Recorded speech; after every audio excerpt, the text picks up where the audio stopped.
Thanks for the walk-up music. Welcome, everyone. We're so glad you're here. As Lauren mentioned, my name is Anjari Hamilton. I lead retailer partnerships here at Faire. So my team has the pleasure of speaking to hundreds of retailers every week in one-on-one conversations, but it's a rare and exciting opportunity to talk to 3 Faire and retail experts here at the same time. So this panel is all about turning some of the ideas you've heard today into action. And we want to hear real experiences and learnings, what's working for these retailers, and how they're using Faire to power their businesses. And we'll cover the trends or the categories we've heard around trends in discovery, management, and planning of your inventory, and customer engagement and retention strategies. So let's get into it. I am happy to introduce Jessica, James, and Melanie. We will start with some short intros and tell us a little bit about your store. I'll start with Melanie at the end. My name is Melanie, and I'm the owner of Umami Home and Gift on Solano Ave in Albany, which is a small town next to Berkeley. Most of you might know since you're Bay Area people. I feel like that's part of my speech because most people say, Albany, what is this? So kind of a little vintage and new home decor and gift shop.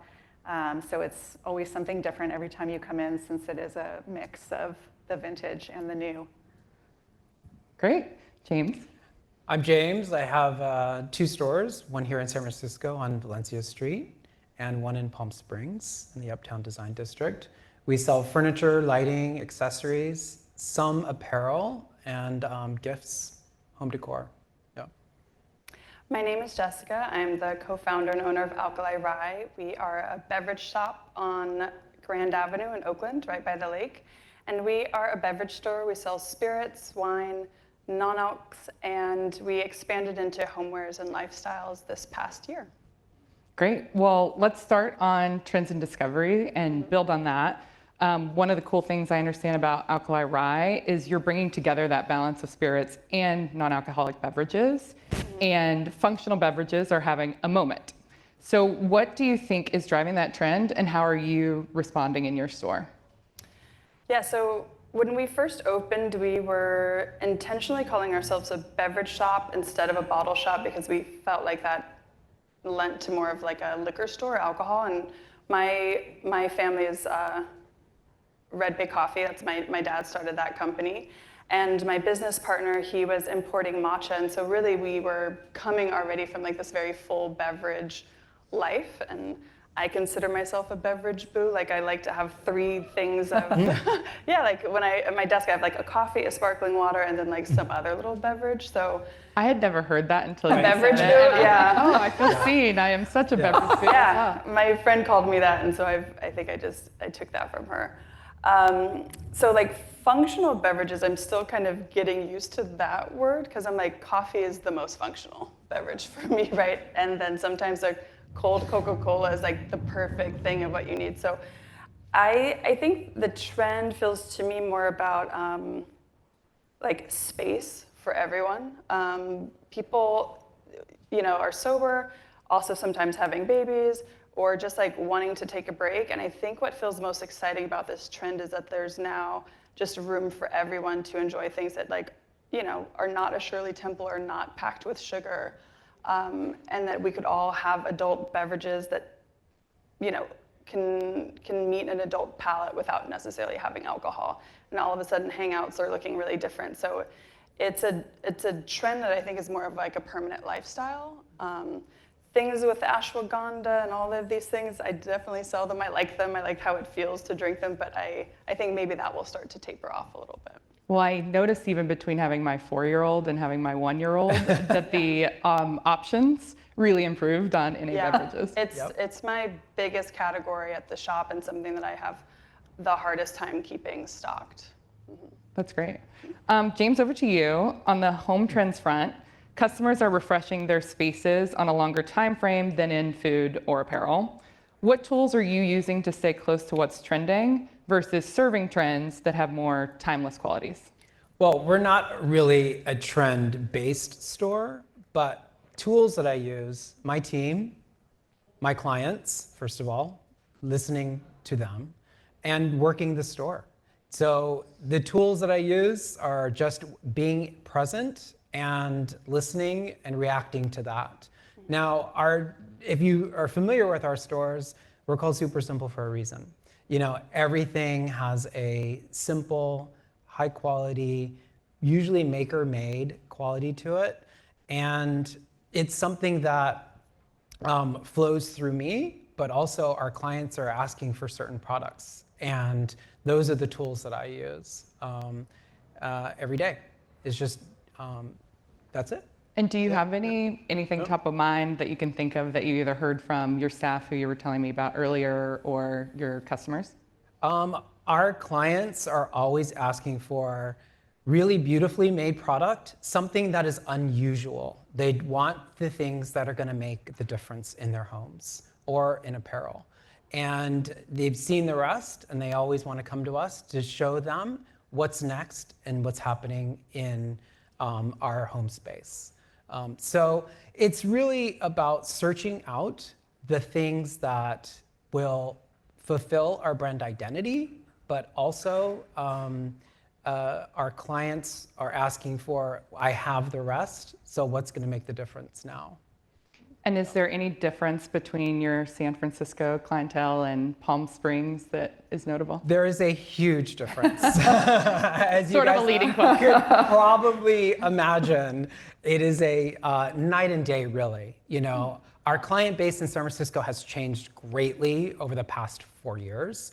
I started the business in 2014, and I had really worked the store, and she had grown with me through increased price points in a more adept and clear style.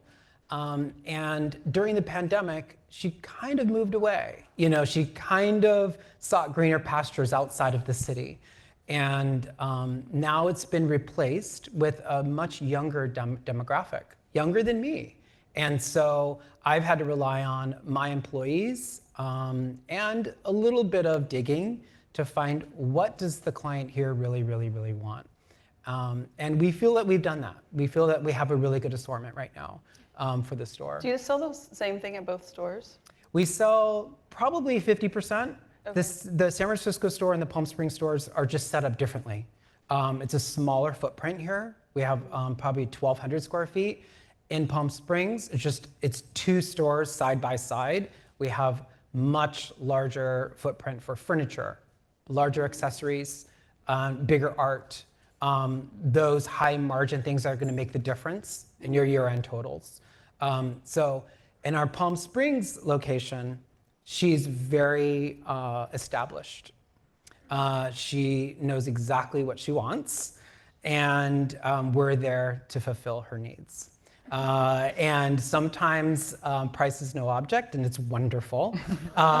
She'll say, I'll take it all. And you say, what do you mean, like the 2 pillows? I'm like, no, I'll take it all. And I'm like, oh, okay, right. I got you. We can have that done by the end of the day. Like, That's you amazing. literally just do that. I love that So customer. it's Yeah. a great Amazing. customer.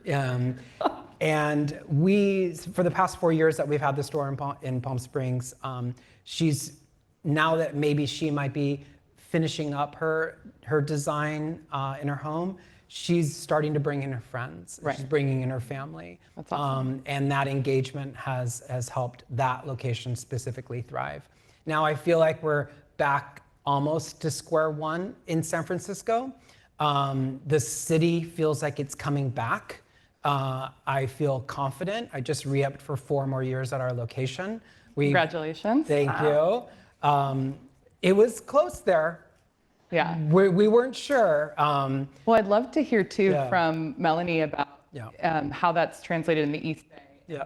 My understanding is you don't necessarily buy into trends either, and that you see your store as more of a personal representation of your values. How do you use Faire to discover things that align with your vision there? Yeah, that's definitely true. It's never been a trend-based business. It's 100% just things that I love. So it can feel a little hodgepodgey at times. People might be like, what's the common thread here? And it's literally things I love that appeal to me. So much less of a trend-driven type of buying for me when I'm on Faire. I do use the brand values tabs quite a bit. That's really helpful to me. Can I just ask who's Oh, familiar with yeah. the brand values and who uses those? Okay, great. A lot of the audience. Yeah, I feel it's quite helpful. I'm often looking for something that's either, I want it to be handmade or I want it to be fair trade or ethically made. Sometimes I'm looking for a particular thing that I want to be made locally. Not necessarily everything, but if it's a certain thing, I might be looking for that. So it's just nice to be able to go and check those boxes. I will say I do take it with a grain of salt. I try to then, once I find those things, go to the brand themselves and ask them more questions. How exactly is this made, or who made it, and tell me more about the fair trade practices. Because sometimes it doesn't necessarily mean just because it says, I don't know exactly how the brand tags work on Faire in terms of if it's in any way checked by Faire. So I think it's good to just do your due diligence and really make sure that these things are what they say they are, so that if you're going to use those, you actually, if your customers ask you about it, you can say, oh yes, I've spoken with them and here's the information about that practice, et cetera. I mean, it's great practice to do your homework on those things as well. And I'm glad we're giving some feedback to the product teams on the brand value stuff. Right.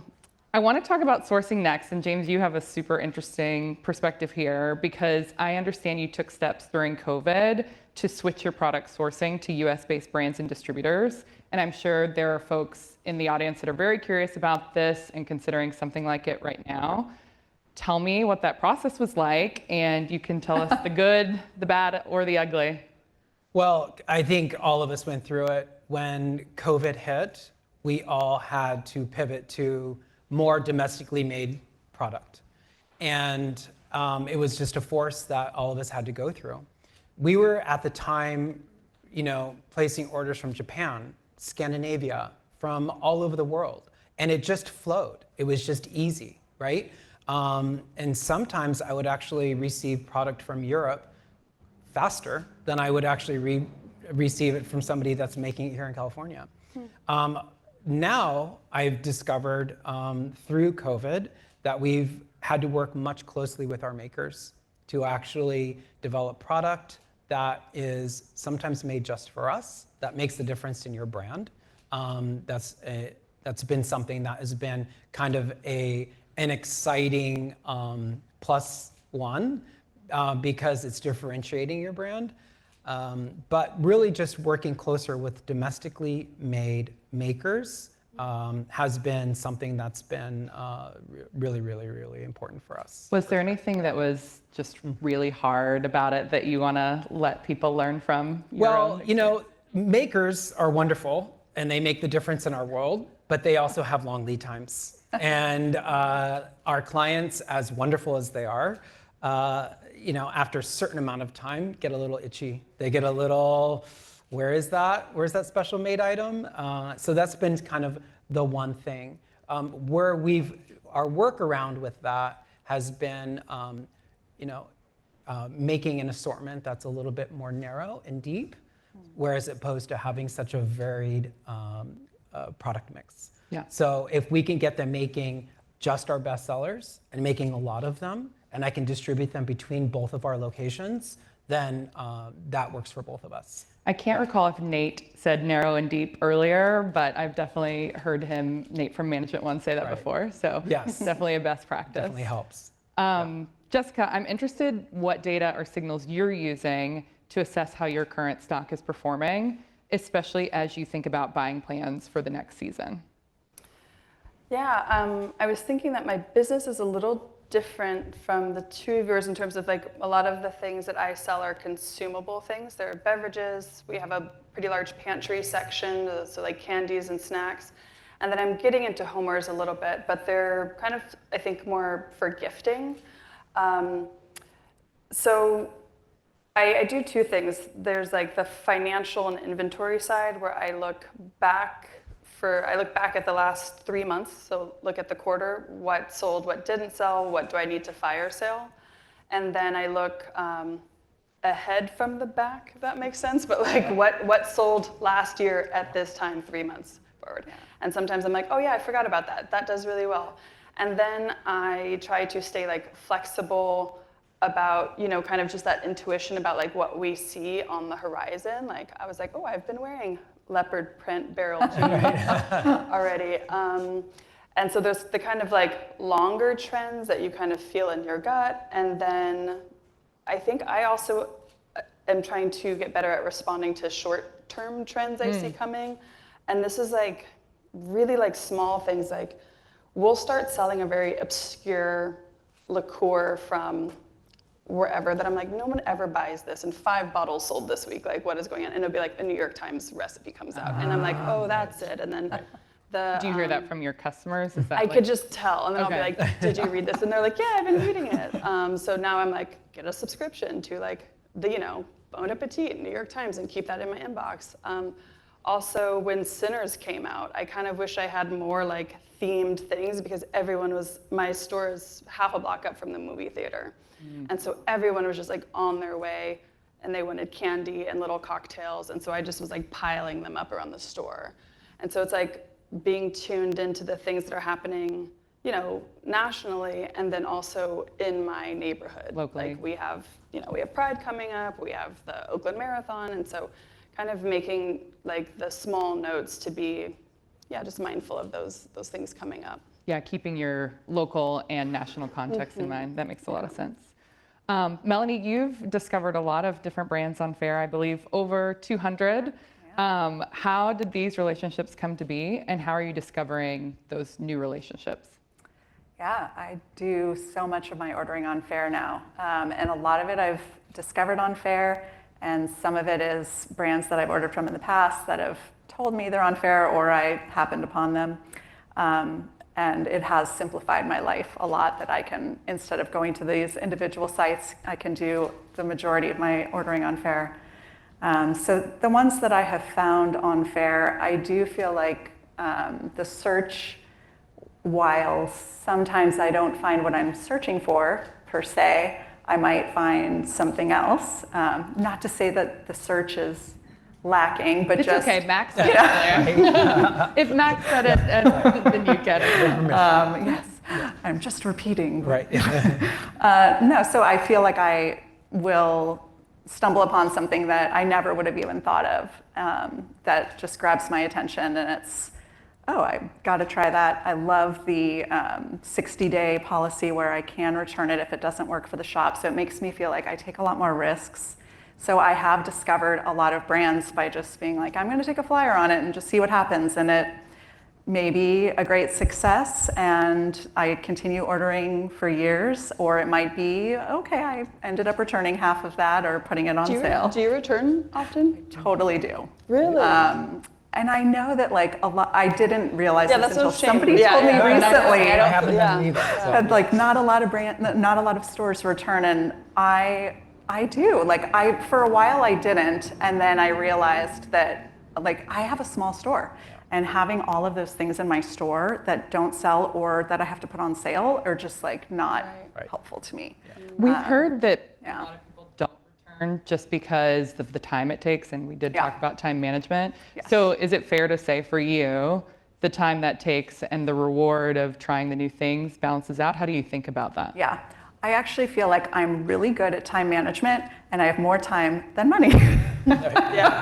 So I actually prefer to spend that 10 minutes packing it up, or I have an employee do it, and get my $200 back. Are you returning it if it doesn't sell, or are you returning it if the quality isn't what you wanted? Oh, If it both. doesn't- Occasionally I'll get something and I'll be like, oh my gosh, that is so not what I thought it was going to Right, be, and I'll right. just return it immediately. That's pretty rare. I honestly feel like I've had excellent luck with, for the most part, the things that I get, I feel pretty pleased that they are, the photos were good representations. And probably a lot of it is that I do a lot of research before I place the order. I do like, is this handmade, or is this like a charm from China that somebody put on an earring hook and said is made in the USA?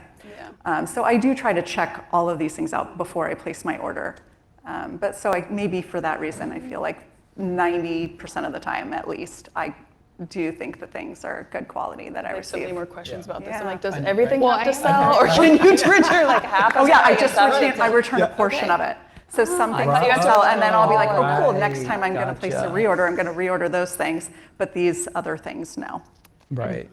You mentioned getting into housewares. Have you been using Faire to explore and think about that? I did. We opened up our upstairs in October, so that was my first kind of foray into getting into more of the housewares, which is just exciting because it's like shopping for yourself, and you're just like, yeah, you get to shop vicariously through your store. And then some things that I'm like, these are so amazing, these are going to sell like hotcakes, and then they did not, and they were expensive, and so I had to put stuff like 50% off all these like beautiful handmade Japanese ceramic bowls from California, and that was tough. I mean, you know, they sold at cost, so it wasn't like a huge loss, but it's just a lot. It's just it's out of my wheelhouse a little bit, so I'm still kind of dialing in, and also when you're kind of trying to separate like what do I like and what do the people want, and you do want to marry those things together. And some things I'm like, I don't like this for myself, but I think it's well made. Or sometimes I'm like,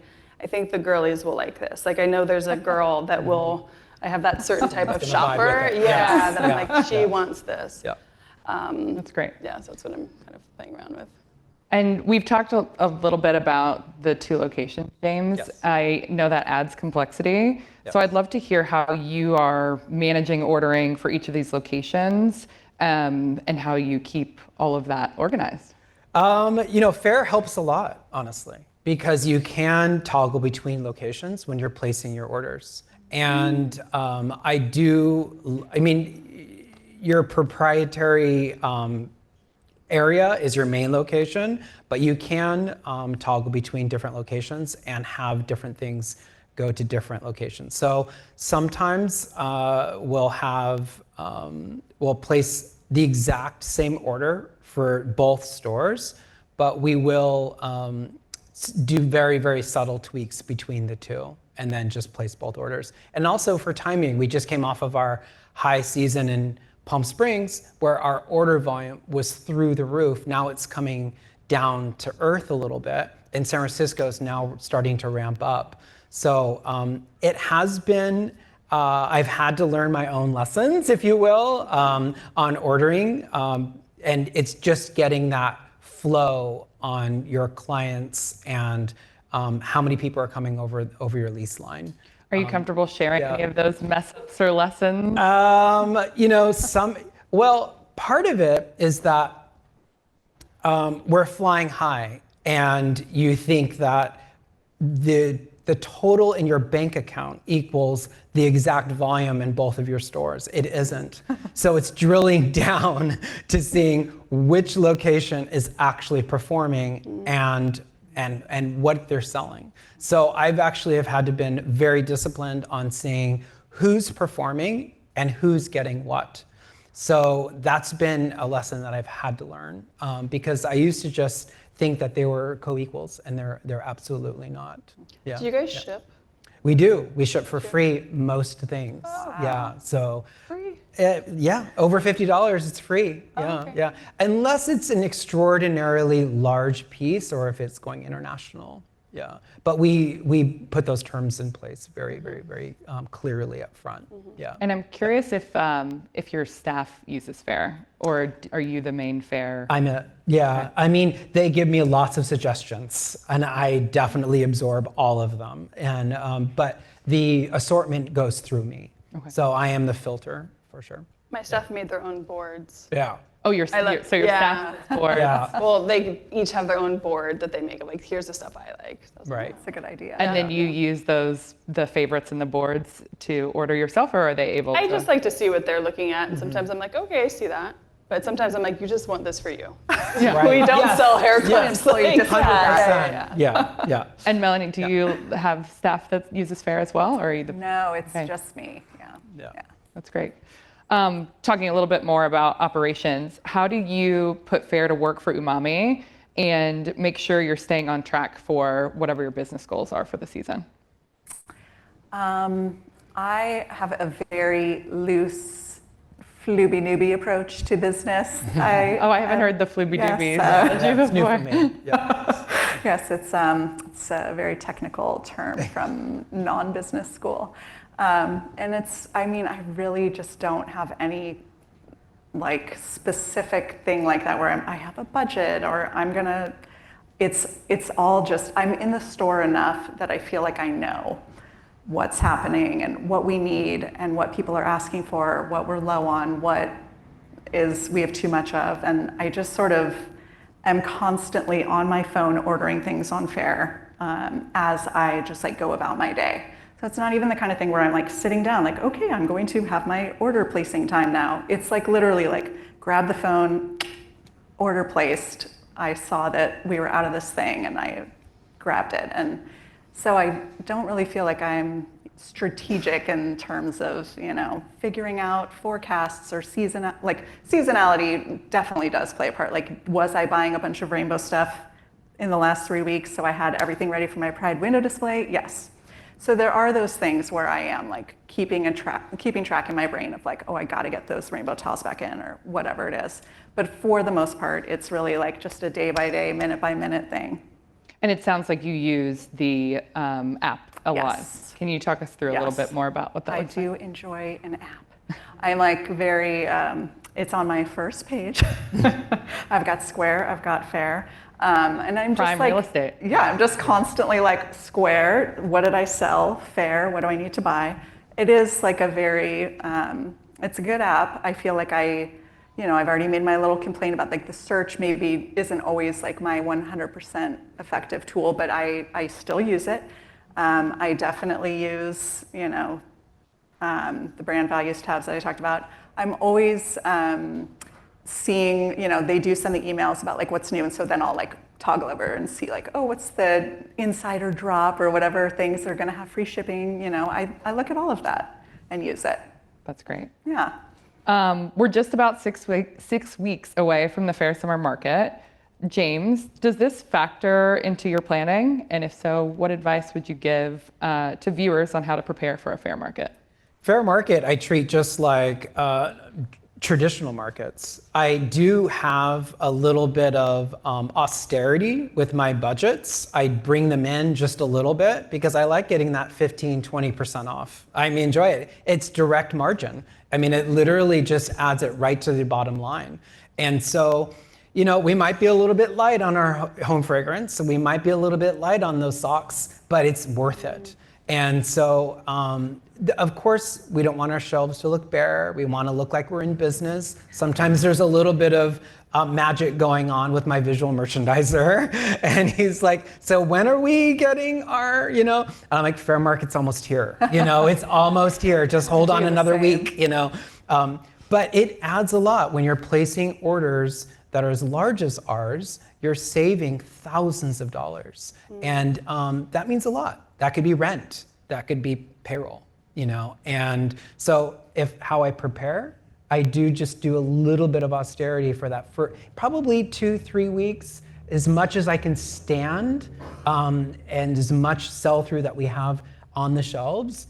Certain things I'm just going to have to place an order. I just need to keep the flow going. I don't want to hurt the business. But if it's products that I know sell, and I know I'm going to need a lot of it, that's when I'll just hold off just a little bit. And do you do a lot of preparation on Faire before the market's actually happening? Are you like one of those that submit your order right away, or? When the market opens? I have like 50 carts going right now. You know what I mean? Like literally, like there's so many carts. In fact, they're transferring them over to another file right now because they're like, you have so much in your carts right now. Like, don't tease our vendors, please. It's like that, I don't know if they see what's in my cart or not, but it's just funny because that's how I usually have my buying list going. I have it just running in there. And the funny thing is, I'll add something to cart, and it's something that we previously sold, but it's out of favor now. So I'll exit out of it. Yeah. So, So you use cart almost as your favorites or your board? I have lots of favorites. I have lots of boards, but Cart is generally where I'm holding things as a placeholder. Like save for later, It's a little save link, yeah. And then when Faire market hits, that's when I'm hitting my buy. And I do it right at the beginning. That's Yeah, great. Yeah. When is it? I feel like I'm really. When is Fair Market? And what is it? Well, if you're an discounted insider. items and free shipping. Right. July 21st Oh, okay. Yeah. Oh, I through the couldn't wait. 25th. Yeah. I should know that off the top of my head. couldn't wait. Thank you. Yeah. Since you have insider, Jessica, you get to start a day early. Yes, Well, it's like you knew my next question. you do. Yeah. You've been a Faire insider since almost the beginning, Jessica. How are you making Faire Insider work for you, and what makes you keep renewing your membership? I just learned that I was renewing it all the time today, and I wasn't really sure what an insider meant, if I was to be totally honest. I know that I get free shipping sometimes. Right. Yeah. And I think the insider, I don't think I opt into that every year, but I would. I use it often. I order enough from Faire. So I don't know if I know exactly all the things that I'm getting, but I know that I like it a lot. Yeah. Sorry. I just But like I that didn't it know shows you about how much the you've summer market saved. either. I love that I feature. have not seen that. It shows you how much you've saved with Insider. It's amazing, Yeah. Yes, Keep so using I it. did Keep tell using it. Jessica that really good. Insider is our free shipping program. Right. So you really like free shipping. I love, essentially. you have to have free shipping, because then there's sometimes I can't even order if it's not free shipping. And then the minimum, I feel like a lot of brands are now upping the minimum where I'm like, that feels like a fair trade, but when it's like I only have to order 12 and it's free shipping, that's where it's at. Sweet spot. Yeah. So it works so well for you, you don't even have to think about it. Yes, exactly. Yeah. That's how I'll paraphrase. Yeah. Okay, as our last section, I want to talk a little bit about customer retention and engagement. James, I understand this is a focus for you, and you really focus on building and retaining customer loyalty. Tell us about your thank you note practice and your end of year gift strategy. Yeah. Well, we do both of those things, but customer retention is you. First of all, it's you being present and connecting with your clients, and we all know that. We do write, everybody gets business cards printed, I'm assuming still, maybe. I mean, there's probably some QR codes out there. But with we have these really beautiful thank you cards that have both of our locations on it. It's got a URL on it.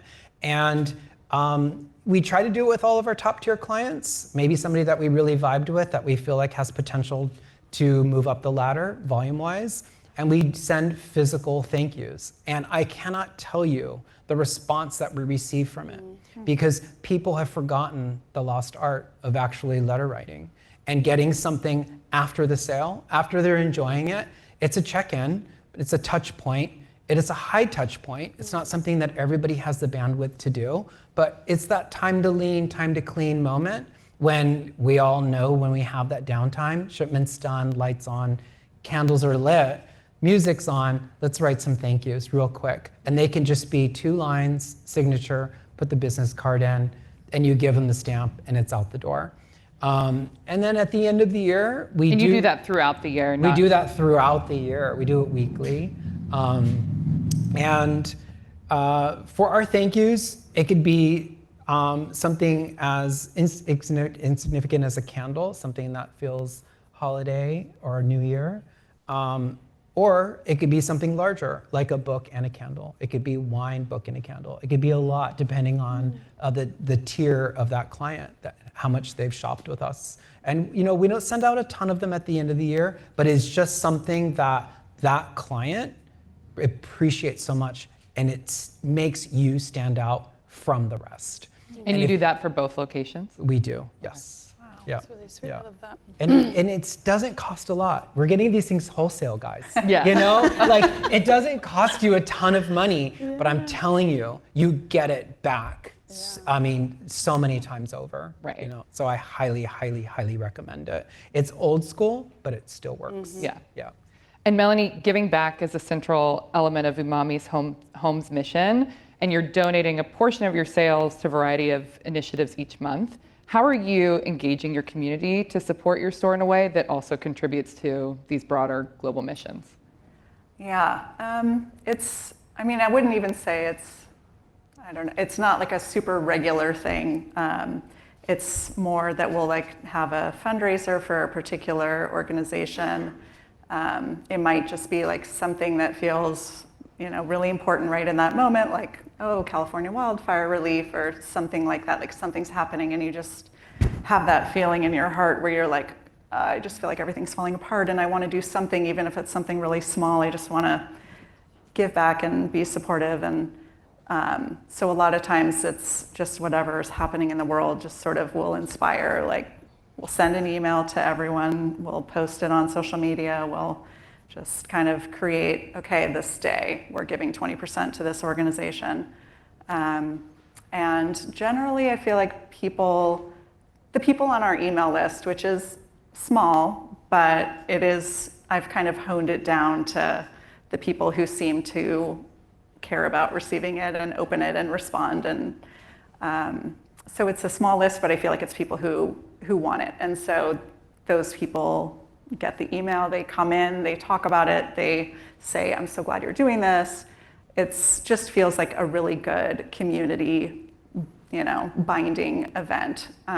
Even if it's not really an event, it's just, a small thing. But the store is all about community. And like when I'm feeling really upset with things that are happening in the moment, politically or whatever it is, it can be anything. It can be a fire. It can be, something's happening that's making me feel like upset. When I go into work and I get to see, my people coming through the door and they're like, I just had to come in. This is such a happy place. And we have conversations and other people who are in the shop will just like jump in and join the conversation. And it just feels like this really nice community. And I can tell everyone, it lifts my spirits. And I can tell like other people leave and like, it will lift their spirits too. Like they'll be like, I feel so much better. I bought these cute earrings and talking with you guys was really fun. So I don't know, it kind of ties into all of that. It's just like strengthening the community and that engagement. And giving back. And exactly. And then last question is for you, Jessica. One of the things that makes Alkali Rye so unique is your commitment to focusing on selling from underrepresented brands. Mm-hmm. How are you discovering those brands that are helping you fulfill that mission? In a few ways. Like one, I think we've all talked about you're using the values button. I also read their story just when I'm seeing a product for the first time. And yeah, sometimes it's surprising. Like there's this brand where I was like, surely this is a person of color. And then you log onto it and you're like, okay, that's an interesting design choice for your packaging. Yes. But I think going beyond that too, and it's something that I've had to kind of examine more with my staff and just in talking about it internally, that it's not really like the owner necessarily, like Black-owned brands or women-owned brands, like these are really important. But it's like the spirit world, for example, is very smoke and mirrors. It is hard to see who owns the brand. There's also the brand, and there's also like the juice that's in the bottle, which is made by somebody completely different. And so I've really had to separate who is the brand versus who is getting paid well in this like value stream, right? And so even Faire is an example of like white guy owner. Love that. Met also seems to have a lot of people of color and women in positions of leadership here. So I'm like, that's where I'm like, that's the brands I want to work with, right? And so I've also been reimagining. It's not necessarily like ownership that's important, but like, is this company moving in a way that feels like it's aligned with my values? And sometimes that's like a quick glance, and then oftentimes it's digging a little bit deeper. That's great.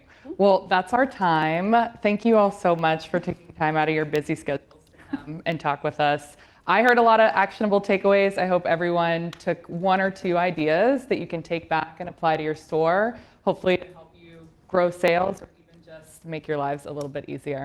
So thank you again, and I will hand it over to our wonderful MC, Lauren. Thank you, Andre.